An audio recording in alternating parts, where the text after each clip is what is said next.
आज हम डॉक्टर शौकत अली सेठी साहब के यूनाइटेड होम्योपैथिक क्लिनिक पर लगाए गए एक रोज़ा फ्री होम्योपैथिक मेडिकल कैंप के हवाले से बातचीत करेंगे।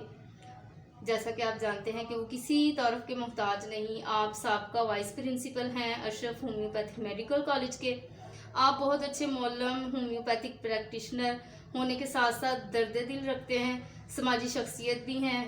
आप अरसा दराज से मेडिकल के शोबे से मुंसलिक हैं, जिसमें जहनी और जिस्मानी मजूर बच्चों, नशा और नफसियाती मरीजों जैसा कि ASD, CP child, ADHD, OCD के अमराज का इलाज करने पर दस्तरस रखते हैं। अस्सलाम वालेकुम डॉक्टर साहब, क्या हाल है आपके? जी वालेकुम सलाम, शुक्र अल्लाह की ज़ात का। कैसा रहा आज का कैंप? क्योंकि रमज़ानुल मुबारक में कैंप का वक्फा था, तो आज मरीजों का रुझान कैसा रहा? माशाल्लाह हमारा कैंप अच्छा रहा बनिस्बत पहले 2-3 कैंपों के, क्योंकि जो हमारे पहले कैंप्स हुए हैं उनमें एक गैप हमारा रमज़ान का आ गया। और तो जैसे ही हम अभी कैंप हमारा शुरू हुआ है तो अल्लाह की ज़ात का शुक्र है कि इसमें भी हमें अच्छा रिस्पांस मिला और पेशेंट्स का जो एतमाद है वो हम पे बहाल हुआ है और पुरजोश हैं कि आपने यहाँ पे आके क्लिनिक बनाया और हमारे लिए एक आसानी पैदा की। तो दूर दराज के इलाकों में जहाँ पे आप जानते हैं कि उनको मेडिसिन लेने के लिए ज़्यादातर रेलवे स्टेशन जाना पड़ता है, तो वो माशाल्लाह बड़ा अच्छा रहा इस हवाले से। पेशेंट की रेशो भी अच्छी। आज यहाँ पे कैंप में एक चीज़ हमें और ज़्यादा सीखने को ये मिली कि यहाँ पे पहली बार ऐसा हुआ कि आज हमें फालज के मरीज़ जो हैं वो ज़्यादा देखने को मिले हैं। उसमें अगर मैं बात करूँ कि आउट ऑफ 10 तो वो 10 में से 7 केसेस जो हैं वो हमें फालज के मिले हैं। तो उसमें कुछ का हेमीप्लेजिया है, कुछ का पैराप्लेजिया है और कुछ का फेशियल पैल्सी है। तो इस तरीके से हमें जो चीज़ें मिली हैं और अल्हम्दुलिल्लाह हमने जो केस टेकिंग वगैरह की, उनकी केस टेकिंग करने के बाद जो हमें कैंप्स के हवाले से जो मेडिसिन प्रोवाइड की गई हैं या हमें जो आसानी लगी वो हमने मेडिसिन दी। क्योंकि ये आप भी जानते हैं और हम भी जानते हैं कि ये फालिज के जो पेशेंट्स होते हैं इनका थोड़ा सा दौरानिया ज़्यादा होता है। तो इंशाल्लाह आई होप के उनको हम एज सुन एज पॉसिबल जितनी भी हो सका हम रिकवरी की तरफ लेके जाएंगे। बाकी अल्लाह ताला शिफा देने वाला है। जी डॉक्टर साहब, अक्सर देखने में ये भी आया है कि जो मेडिकल स्टोर्स होते हैं वहाँ पे मरीजों का बहुत रश होता है। इसकी क्या वजह है कि मरीज डॉक्टर के पास तो नहीं जाते लेकिन मेडिकल स्टोर्स वालों से दवाइयाँ ज़रूर ले लेते हैं? हाँ, असल में इसकी बड़ी वजह जो है, सबसे जो बड़ी वजह है वो गुर्बत है। एक गुर्बत है और दूसरी जहालत है। गुर्बत तो किसी न किसी तरीके से मैनेज हो जाती है, लेकिन जहालत जो है उसका कोई भी नेमल बदल नहीं होता, उसको किसी तरीके से भी कवर नहीं किया जा सकता। हम जानते हैं कि एक पेशेंट की, मरीज़ की जो डायग्नोस्टिक वैल्यूज़ डॉक्टर जानता है वो मेडिकल स्टोर वाला नहीं जानता। और मेडिकल स्टोर्स पे हमने देखा है लोग पढ़े लिखे भी नहीं होते, मैट्रिक पास लोग होते हैं। मैट्रिक पास करने के बाद B कैटेगरी कर लेते हैं और उसके बाद उन्होंने मेडिकल स्टोर अपना बनाया होता है और आगे फिर वो तो मैट्रिक पास होते हैं लेकिन जो बच्चे उन्होंने रखे होते हैं वो बड़े ही कम उम्र से बच्चे होते हैं, उनको सही तरीके से पढ़ना भी नहीं आता। लेकिन ये है कि वो ट्रेंड हो चुके होते हैं तो उनके रहमो करम पे छोड़ा होता है। तो मरीज़ भी ऐसे हैं जो एक आध खुराक के चक्कर में होते हैं कि हमें एक खुराक मिल जाए। और आपको मैं एक चीज़ वाज़े कर दूं कि ये जो मामला हो रहा है मेडिकल स्टोर्स वाला, आज हम देखते हैं डायबिटीज़ के केसेस बहुत ज़्यादा होते जा रहे हैं, उसके साथ साथ हाइपरटेंशन के पेशेंट्स बहुत ज़्यादा होते जा रहे हैं, उसी के साथ साइकोलॉजिकल प्रॉब्लम्स बहुत ज़्यादा हो रही हैं। ठीक है, हम देखते हैं हमारे पास भी लोग आते हैं तो नशे की मेडिसिन ज़्यादा लेने आते हैं, एक कैप्सूल दे दें, एक गोली दे दें, एक खुराक दे दें।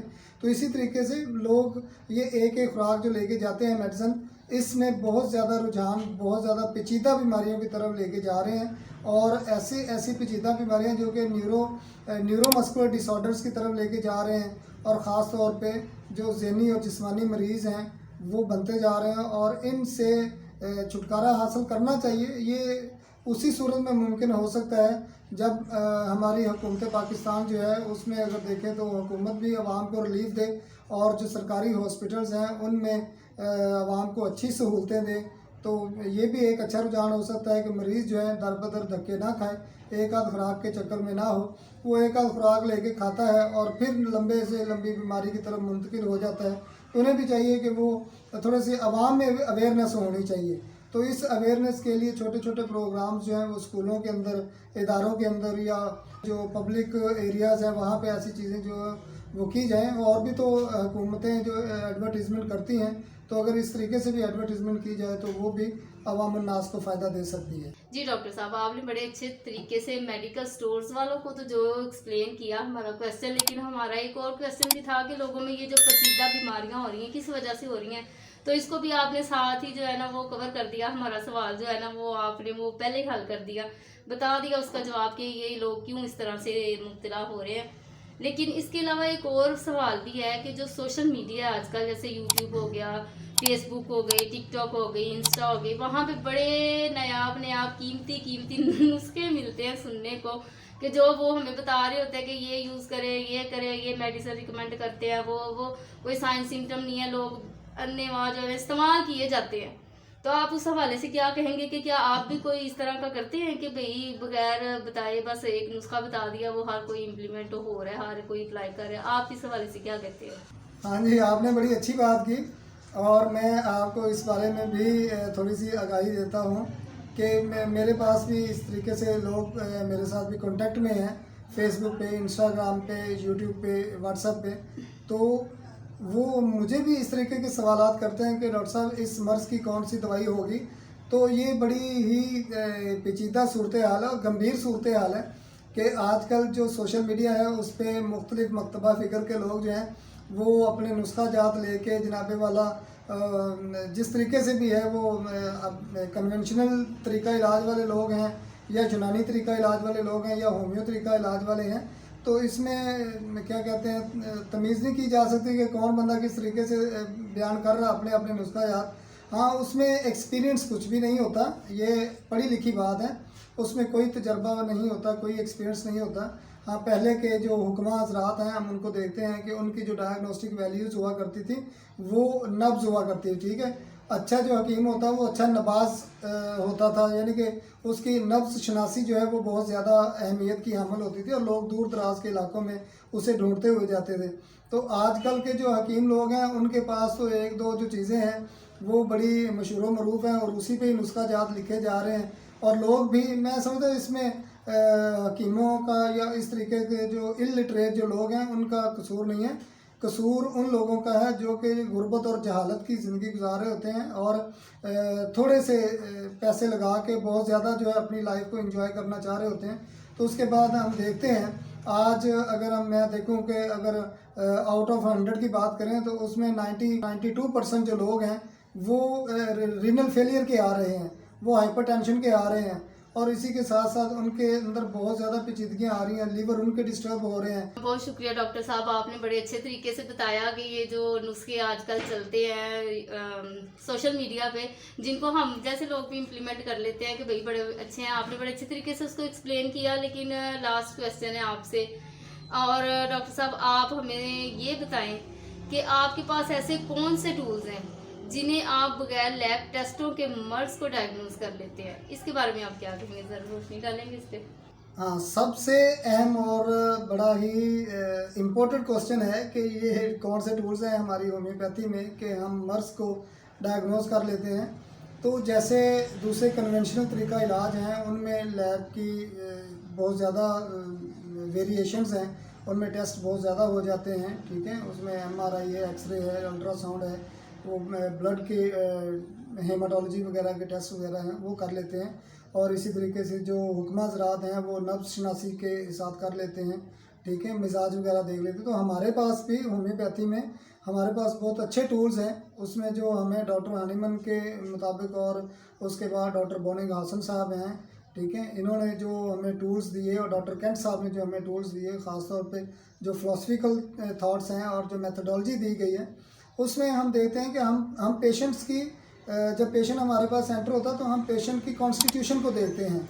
हमें जो पेशेंट अपनी अलामात देता है तो हम उसकी लोकेशन को देखते हैं, हम उसकी सेंसेशन को देखते हैं, हम पेशेंट की जो अलामात होती हैं उसकी मोडेलिटी को देखते हैं। तो ये सारी चीज़ों को हम इंक्लूड करके फिर हमारे पास मियाज़मेटिक थ्योरी है, हम मियाज़मेटिक उसको एनालाइज करते हैं, डायग्नोज करते हैं कि इसमें कौन कौन सी अलामात हैं और किस किस मियाज़ में ये बंदा जो है या पेशेंट जो है, मरीज़ जो है वो इसमें फ़ाल कर रहा है और कौन कौन सी डिजीज़ इसमें हो सकती हैं।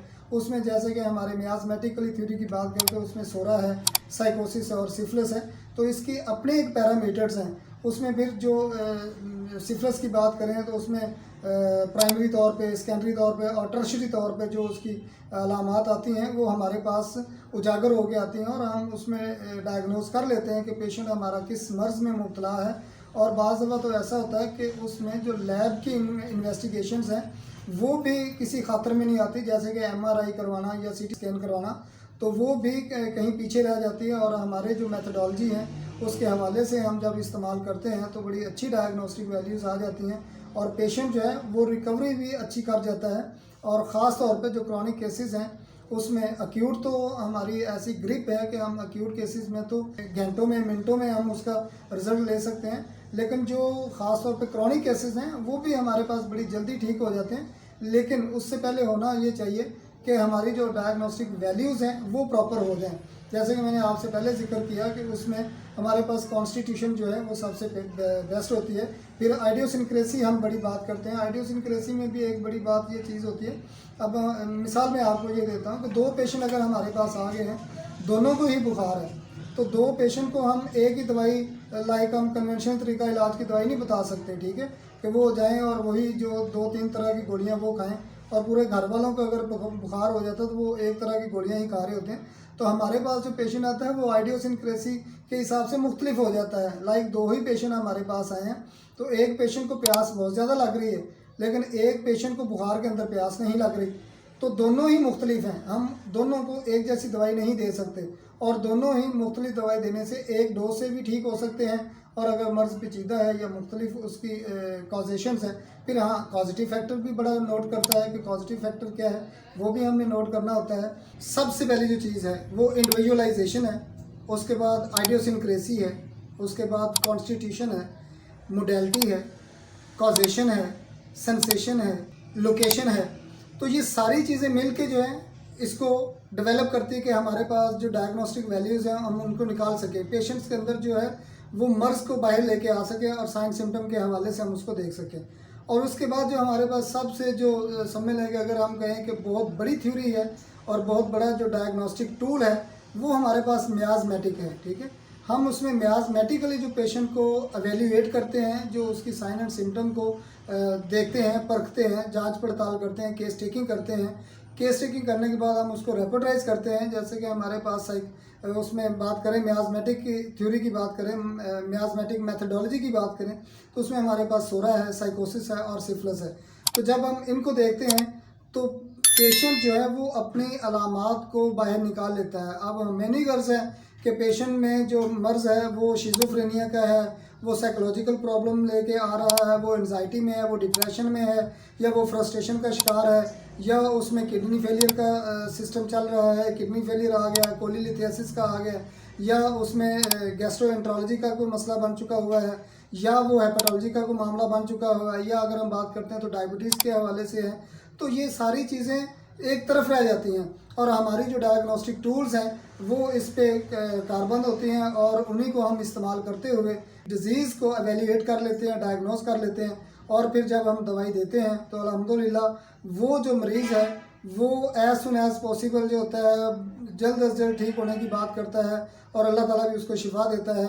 और इसी तरीके से जब पेशेंट हमारे साथ एक इत्मीनान के साथ चलता है तो अल्लाह ताला उसको जल्द अज जल्द शिफा से हमकिनार कर देता है। डॉक्टर साहब आपका बहुत शुक्रिया, आपने हमें अपनी कीमती आरा से भी नवाजा और हमें भी कुछ फ़ायदा हुआ, हमें भी कुछ नॉलेज हुआ और आपने हमें अपना कीमती टाइम भी दिया। इंशाल्लाह हम उम्मीद करेंगे नेक्स्ट कैंप में भी हम आपके साथ होंगे। बहुत शुक्रिया आपका टाइम देने का। जी आपका भी बहुत बहुत शुक्रिया, आपने टाइम निकाला और हमारे साथ चंद लम्हात गुजारे।